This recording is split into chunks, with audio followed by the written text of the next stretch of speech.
Hola chicos, bienvenidos al canal, yo soy Ivy y el día de hoy vamos a hablar del trastorno de estrés postraumático. Vamos a hablar como siempre de qué es, cuáles son las bases que tiene, quiénes lo pueden desarrollar, los distintos tipos que tiene y los síntomas base, los síntomas que podemos esperar tener nosotros si llegamos a tener estrés postraumático y bueno, después unos cuantos consejos sobre cómo ayudar a alguien que está lidiando con un postrauma. Porque es importante, si tenemos a alguien cercano o nosotros mismos lo tenemos, aprender cómo ayudarnos. Así que empecemos. ¿Qué es el trastorno de estrés postraumático? El trastorno de estrés postraumático es aquel que ocurre, como su nombre lo dice, después de un trauma. Un trauma se define en la salud mental como un evento mayor que pudo haber tenido un impacto en tu vida, un impacto muy grande. Por ejemplo, podemos desarrollar estrés postraumático, como bien se sabe, de los veteranos de guerra. Muchas personas que fueron a la guerra o que están en el ejército y tuvieron un servicio activo tienen trastorno de estrés postraumático.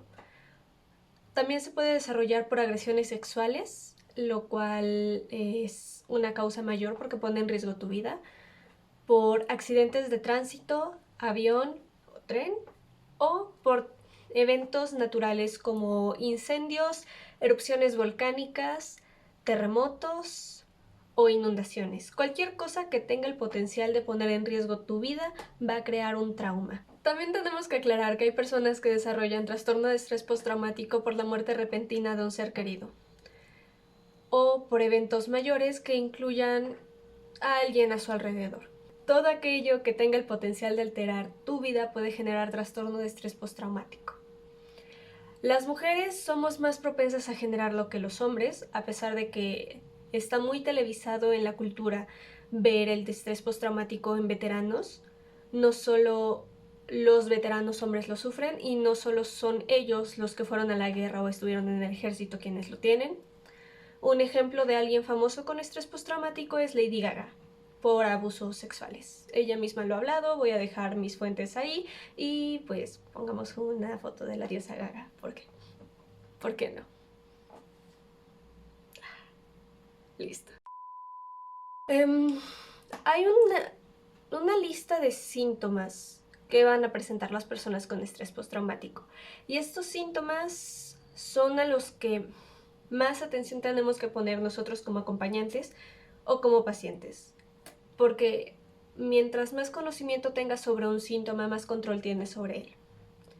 Entonces son estos. Tengo aquí mi computadora, entonces voy a ver hacia allá. El primer síntoma que vamos a mencionar es la reviscencia, que es cuando tienes algún recuerdo que te lleva a ese momento en el cual pasó algo. Ejemplo, un ejemplo no muy personal, déjame pensar.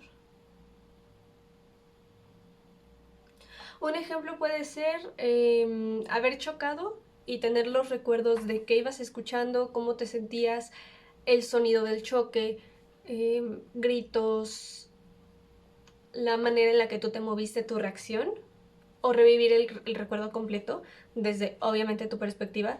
También lo puedes ver en tercera persona porque llega a pasar. Es un síntoma mayor y cuando el recuerdo del trauma llega suelen haber crisis.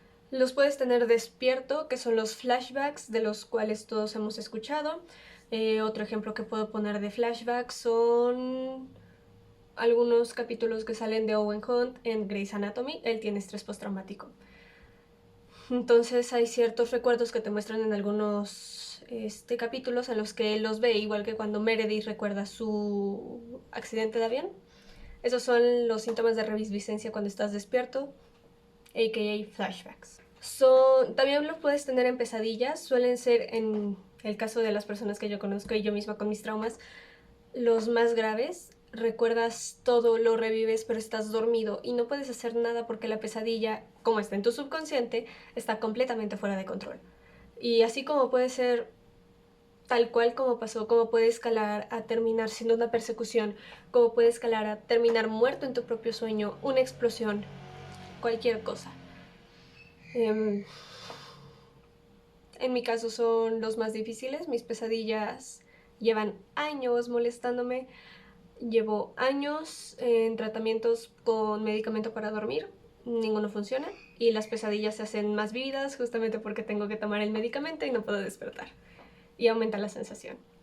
Y otro síntoma de reviscencia es tener los sentimientos del trauma. Ese miedo, esa adrenalina, ese reconocimiento de que pudiste haber muerto. Tenerlo y regresa. No te vas a dar cuenta de lo mucho que controla tu vida ese sentimiento, pero es un síntoma y es que lo estás reviviendo inconscientemente en tu cerebro. Cuando vives una emoción muy extrema y crea un trauma, se queda adherida a ti y se vuelve parte de ti. Entonces va a regresar de manera sistemática, ya sea que vivas algo similar ese día o no. No hace falta vivir algo similar. Clic, clic, clic. El segundo grupo de síntomas son los síntomas de evasión. Estos, como su nombre lo dicen, te ayudan a evadir ciertas situaciones o la situación en general. Son los síntomas por los cuales tú ves a alguien con estrés postraumático y piensas que es un cobarde o que no es real, porque tratas de evitarlo. Y al tratar de evitarlo con tanta intensidad que, a mi punto de vista, son los síntomas más controladores, más que los de reviscencia, terminas haciendo estupideces. Y estos guían al tercer y último grupo de síntomas. Ahorita hablamos de esos. Los síntomas de evasión se refieren justamente a eso. Evitas el lugar en el que pasó el trauma. Evitas exponerte a él. Personas, objetos, lugares o sensaciones las vas a evitar con la mayor fortaleza posible. Vas a poner mil y un barreras, mil y una excusas y vas a evitar estar ahí. Vas a tratar de evitar todo eso. El simple hecho de estar cerca del lugar te va a afectar. Y tú lo sabes, estás consciente de que algo malo pasó ahí. Entonces vas a evitar ir. Así como las personas que tuvieron una experiencia muy mala en un hospital evitan ir. Así como las personas que tuvieron un accidente muy fuerte en una motocicleta no pueden volver a subir a una, o suben, pero se sienten terribles. Son imposibilitantes. Son los síntomas más imposibilitantes a mi punto de vista en el trastorno, porque controlan tu vida. Y tú los dejas porque estás consciente de que algo malo puede pasar si regresas ahí. El segundo es, como ya les había dicho, los sentimientos. Obviamente es un trastorno mental, así que los sentimientos son más extremos, por así decirlo. Evitas recordarlo en la medida de lo posible. Es imposible no recordarlo, es un síntoma principal del trastorno, que venga el recuerdo, pero es inconsciente. Lo que vas a tratar de hacer es bloquear las emociones. Y si es posible, tu propio mecanismo de supervivencia en tu mente va a bloquear la situación completa. Ejemplo, si muere tu hermanito, vas a evitar las emociones y las sensaciones que tenías en el momento en el que te diste cuenta de que eso pasó y los vas a bloquear. Sabes que murió tu hermano, pero no lo quieres recordar y no quieres volverte a sentir así, así que lo evitas a toda costa. Así eso significa tener que distanciarte totalmente de tu familia y no volverlos a ver. Básicamente es eso. El otro grupo que les dije que está desarrollado a los síntomas de evasión son los síntomas de hipervigilancia, que son, ustedes saben, los más palpables para los demás y para nosotros también, pero cuando ves a alguien exaltarse porque le pasó una mosca y se asustó, pues ya no es normal, ¿verdad? Entonces vamos a eso. Uno de ellos es sentirse fácilmente sobresaltado. Ya los dije, a veces escuchas el ruido de una mosca y te levantas y estás a tope de adrenalina buscando qué fue lo que hizo ese ruido. A veces escuchas un golpe fuerte, alguien golpea algo y reaccionas de una manera muy exagerada. Te asustas a tal punto que te sientes fuera de ti. Es como perder el control por un susto. Lo que pasaría en un trastorno de ira, pero en este caso estoy asustada por mi vida. O asustado por mi vida en caso de que seas varón. O término neutro utilizado para personas no binarias, del cual no sé por qué. el español es complicado en eso. Em, Son síntomas complicados porque pasan incluso estando dormido.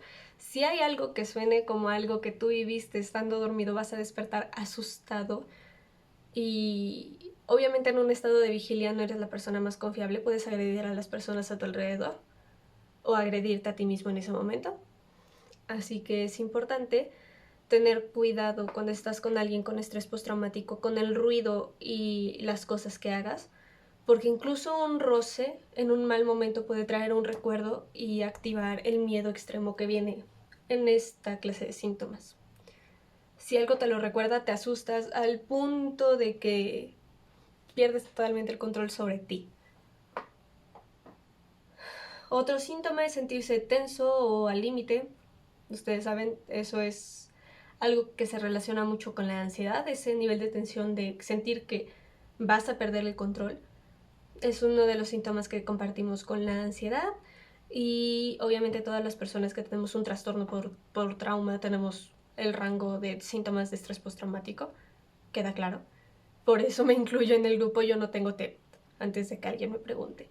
No, pero está en mi rango de síntomas porque tengo un trastorno por trauma. Lo mismo pasa con alguien que sí tiene TEP totalmente, nada más el estrés postraumático, es un nivel de estrés tan alto que cualquier cosa puede ser que pierdas el control total. Y no sobre ti, sino alrededor, sobre tu vida, sobre las personas a tu alrededor, sobre tu nivel de agresión. Estás al borde siempre. Este es un clásico de los trastornos mentales, tener dificultad para dormir.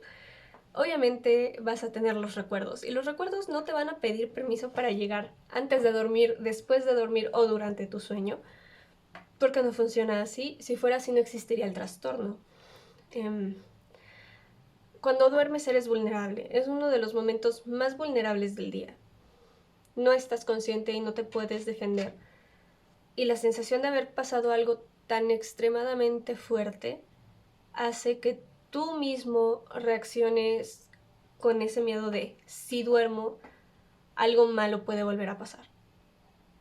Y es una paranoia total en la cual tienes una depravación de sueño. Depravación de sueño significa no poder dormir. Y estás tan tenso que después de tantos días de no poder dormir o de negarte a ti mismo la posibilidad por el miedo, duermes otros 25 días para compensarlo y es cuando vienen los estados de depresión para el estrés postraumático. Y este que es el que todos relacionan con las personas con estrés postraumático, los arrebatos de ira, que son normales porque todo trastorno de trauma y ansiedad, ya sea pánico o trastorno de ansiedad generalizada, están reaccionando a tu sentimiento de, no a tu sentimiento, a tu necesidad de mantenerte vivo. Es una reacción de pelea o huye. Y en el caso del estrés postraumático, buena parte del estrés está relacionado a huir, pero hay momentos en los que no puedes escapar de ello. Entonces, peleas, que es la otra reacción lógica que va a tener tu mente. Si no puedes escapar de algo que te hace daño, lo enfrentas para defenderte, aunque sepas que no puedes. En el arrebato de ira esto deja de tener ese sentido, es lo mismo que en el TLP, y pierdes el piso y explotas mal, eres agresivo, te puedes hacer daño a ti mismo, puedes hacerle daño a los demás, estás completamente fuera de tus cabales, no lo puedes controlar.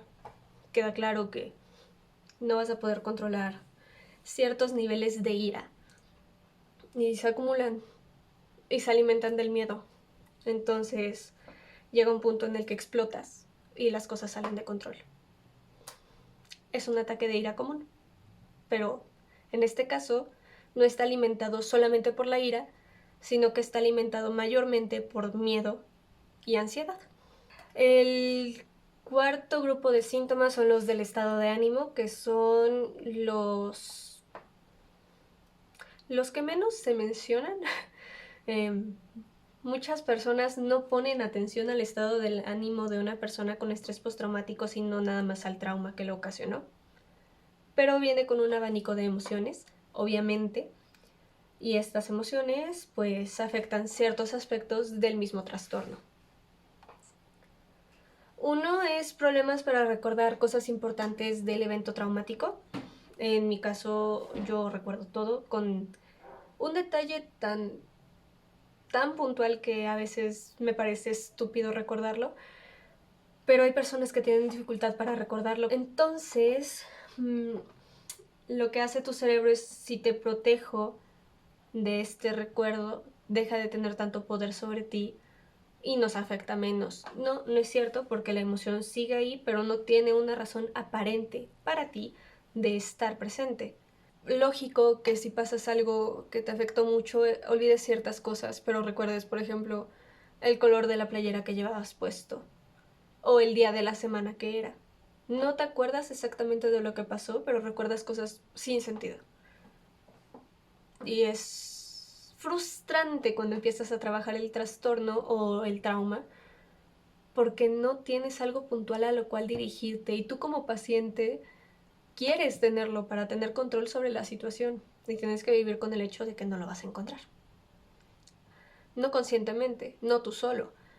Y buscar ayuda en estos casos es aún más difícil que con otros trastornos, por lo mismo que evitamos recordarlo de manera activa. Otros síntomas son pensamientos negativos, ya sea hacia ti o hacia el mundo. Ejemplo, el mundo es malo, en el mundo hay personas malas, el mundo está diseñado para que las personas buenas como yo suframos. Otro es, yo permití esto, yo hice esto, yo me metí en esto, es mi culpa. El estrés postraumático te genera una culpa porque sabes que tú te pusiste en esa situación, pero tú no eres el perpetrador. Es un constante diálogo contigo mismo tratando de convencerte de que es tu culpa a pesar de que tu lado racional dice que no. Casi todos los pensamientos negativos van dirigidos hacia ese trauma en específico, o traumas si tienes varios, y se repiten una y otra vez.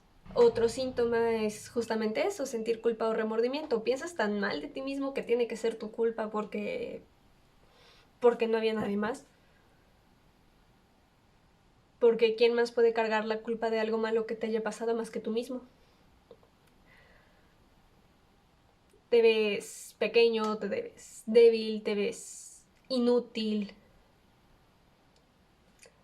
Y te sientes culpable porque tú permitiste que todo eso te pasara a ti. Entonces, es un círculo vicioso dentro de lo mismo. Porque jamás vas a dejar de culparte si no buscas la ayuda, pero la ayuda no la mereces porque es tu culpa. Y nadie querría ayudar a alguien como tú.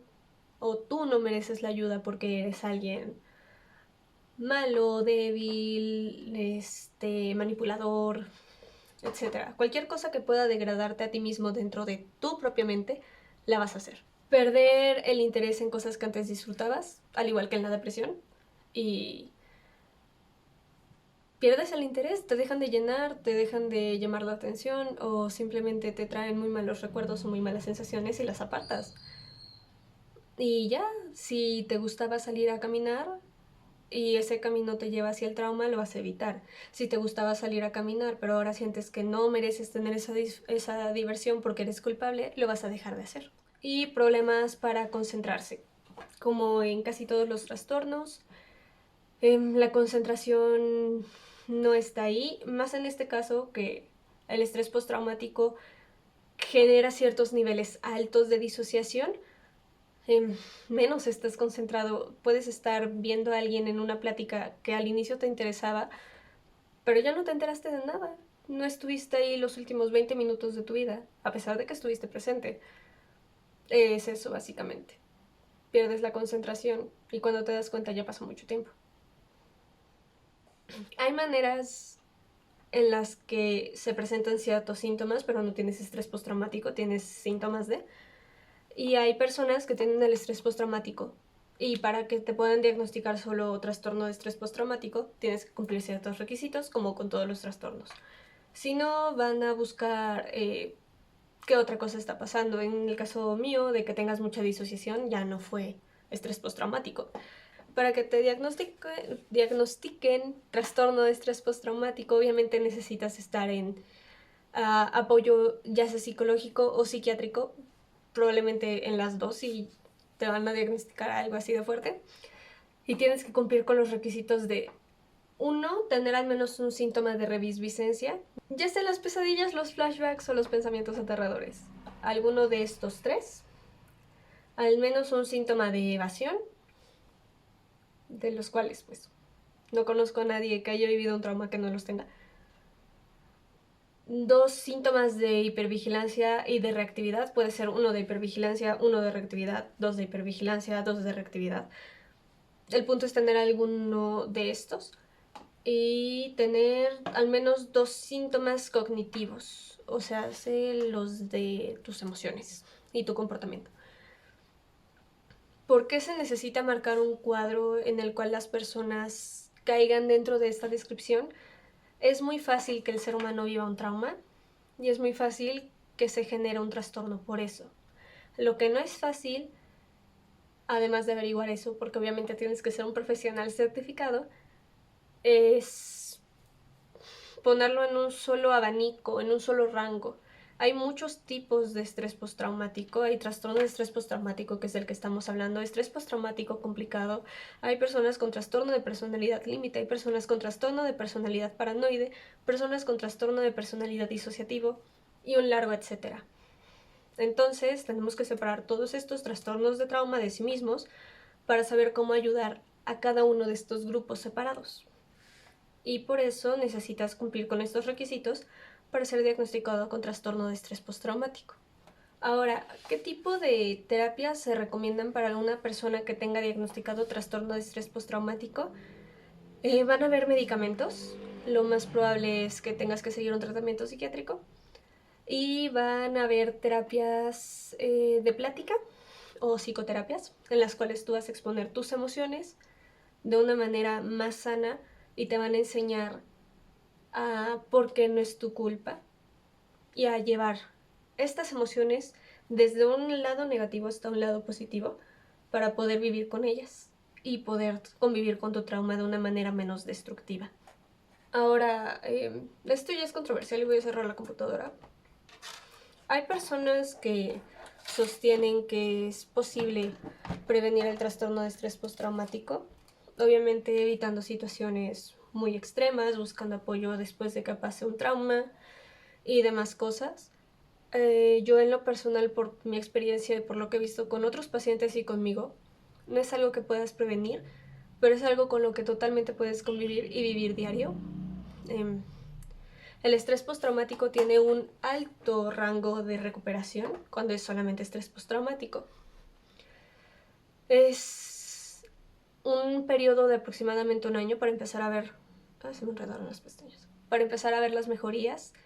Y más o menos es lo que vas a estar en tratamiento activo. Obviamente vas a necesitar hacer ejercicios y enseñarte a ti mismo a cómo controlarlo.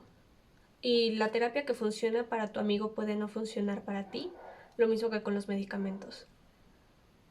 Pero si tú conoces a alguien que acaba de pasar algo muy fuerte, alguien que vio caerse un edificio, alguien que vio a una persona morir, alguien que perdió a su familia, conoces a un sobreviviente de ataques sexuales, lo mejor que puedes hacer es darle apoyo en ese momento. Tu apoyo puede ir desde solamente hablar con él o con ella, o puede ir más indicado hacia escucharlo y aprender que lo que a él le afecta es especial y no va a dejar de ser importante. Ahora, otra cosa que cabe mencionar antes de terminar, el trauma es muy amplio. Y lo que para mí pudo haber sido muy traumático para ti quizás no lo sea. No hay que juzgarnos entre nosotros mismos para que alguien tenga más valor dentro del diagnóstico que otra persona. Mis emociones, mi dolor durante ese momento son míos y son válidos porque son reales. Yo lo viví, así como los tuyos lo van a hacer. No porque tú hayas vivido algo exageradamente fuerte y conozcas a alguien que tiene estrés postraumático o un trastorno de trauma que haya vivido algo menos fuerte, tienes derecho a descalificarlo. Y muchos lo hacemos, porque obviamente sientes que hay personas que no han vivido lo que tú y que si tú no estás tan mal, ellos no tendrían por qué estarlo. Es ignorante y es dañino. Si conoces a alguien actualmente que padece un trastorno de trauma o es alguien específicamente diagnosticado con estrés postraumático, no preguntes del trauma, a menos de que él te vaya a hablar directamente de eso y de manera voluntaria. No es tu asunto, no es tuyo. No tienes ningún derecho a averiguar el momento más vulnerable de otra persona. No lo hagas, porque no sabes hasta qué punto ese mal momento tenga control todavía sobre él o ella. Sé educado y trátalo con no solo respeto, sino también con compasión. Trata de imaginar cómo estarías tú si hubieras vivido lo mismo que esa persona. Y no preguntes más, ni nombres, ni qué pasó, ni cómo pasó. Eso es algo que él o ella va a decirle a sus profesionales de la salud, no tú. Tú no eres parte de ese club y tienes que vivir con ese hecho a pesar de que quieras ayudar. Es elección del paciente, no tuya. Como siempre que toco temas tan delicados, el link para el número de apoyo contra el suicidio en México está abajo. Dejo linkeado también una plataforma que encontré, es nada más para Estados Unidos, pero tienen habla hispana, para supervivientes de abuso sexual. Y volveré dentro de poco, ahora sí poco, lo prometo, dándoles más información sobre algún otro trastorno. Si tienen alguna petición, déjenla en los comentarios de aquí abajo. Y por favor díganme sus experiencias, sus comentarios son hermosos y aprecio mucho cada vez que alguien me da comentarios muy bonitos. No los voy a compartir sin su permiso, así que si alguien me quiere dar permiso para compartir en mis redes sociales alguno de sus comentarios, puede también dejarlo ahí abajo. Y pues nada. Espero que les haya gustado, denle like para que este video y este canal se posicionen un poco más. No olviden suscribirse y si les gustó quizás puedan compartirlo con más personas y darnos más plataforma. Como siempre, mis redes sociales están linkadas en la parte de abajo, también las de mi editor. Les recomiendo que vayan a ver su canal de YouTube. Él hace contenido de videojuegos, principalmente Minecraft. Y pues nada, les mando un besito desde aquí y espero que se cuiden mucho. Adiós.